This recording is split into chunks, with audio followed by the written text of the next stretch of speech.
Good morning, everybody. Today is Sunday, August 2nd, and it is the ninth Sunday in this long green and growing season that we call the season after Pentecost. When you look at the circle of our church year, it's finally starting to feel like we've made some progress through this long season. Lately, we've heard in the Gospels Jesus teaching the people who followed him using parables. But today, we shift gears a little bit. Jesus is still teaching all these people who are following him, but they come across a little problem. The people have been listening for so long, and the disciples have been working to help Jesus for so long that everyone is really hungry. But there are so many people. How on earth will they feed them all? And this is where Jesus works his miracle. You might know the one I'm talking about. There are lots of ways that we tell the story of the loaves and fishes and the feeding of the 5,000.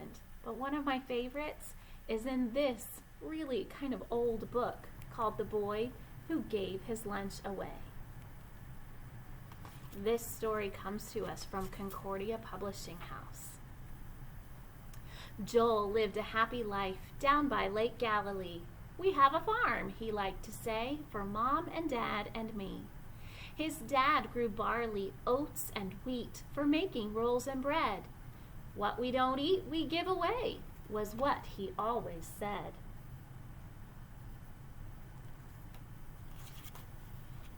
Joel knew what Father meant, for everyone needs bread. But why are some folks poor? Joel asked, when we are so well fed. It isn't fair at all, I know, but someday, Father said, the good Messiah will be here, and he will be our king. Then there will be no rich or poor. We'll all have everything.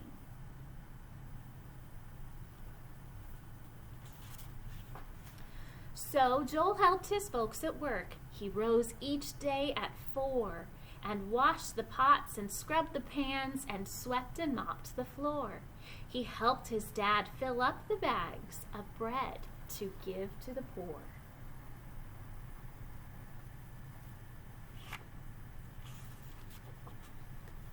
One warm June day, a neighbor stopped by to buy a loaf of bread. I'm on my way to see the king. He's right nearby, he said.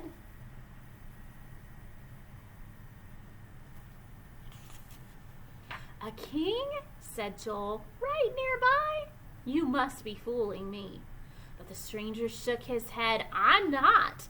Why, people say he is God's Messiah, here at last. Why don't you come and see?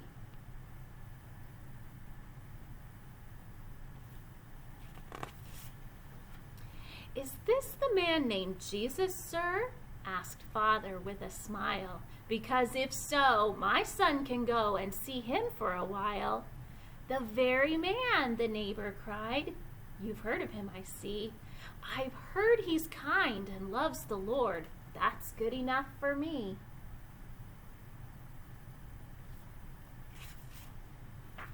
You'd better take this lunch along, my boy, his mother said. I've packed you up 2 fish and 5 small loaves of barley bread. I won't need that, cried Joel. Why, the king will feed the poor. But Father told him, take it, son, as they went out the door.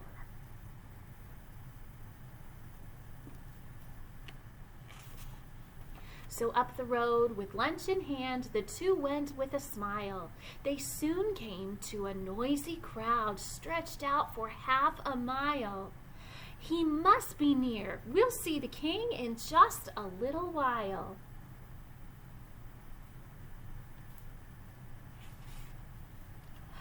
That's Jesus there, a voice called out, and Joel turned to see. There stood a man as plain and poor as any man could be. He ran up close where he could see and hear what Jesus said. Is this the king? This plain, poor man? I'm glad I brought some bread.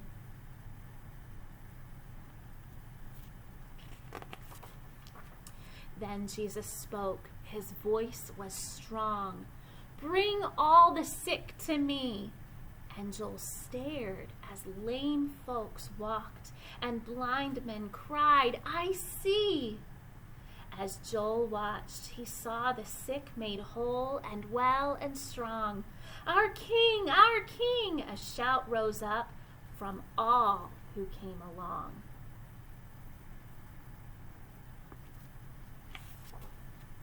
Then Jesus turned and raised a hand and spoke out loud and clear, "That kingdom that God promised you, see already here.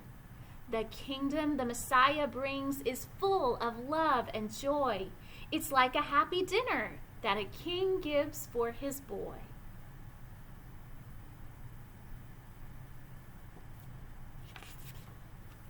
The day grew short, and someone cried, "I wish we had some bread."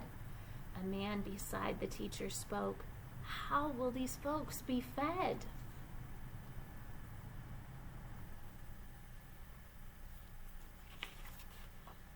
When Joel heard, he ran right up. "I have some bread and fish. I'll gladly share them with the crowd if that is what you wish."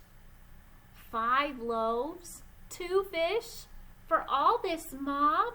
asked one man with a frown. But Jesus took the food and said, "Have everyone sit down."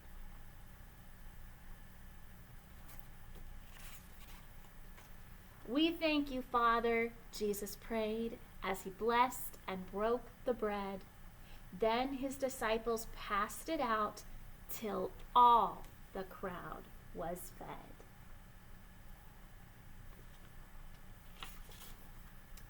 "A miracle!" someone cried. "There's food for all to share."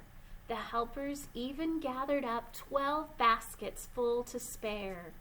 "Hooray, hooray!" the people cheered. "Shall we crown Jesus King?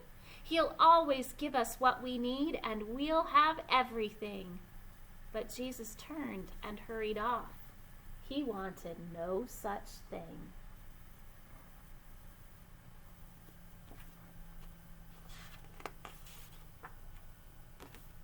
The end. Jesus gives us many of the things that we need. And yet, we see people in our community who struggle to get the things that they need. And this is why we work to help the poor, doing the work that God and Jesus ask us to do. I wonder what you will do to help feed your neighbors this week. Until I see you next time, bye-bye.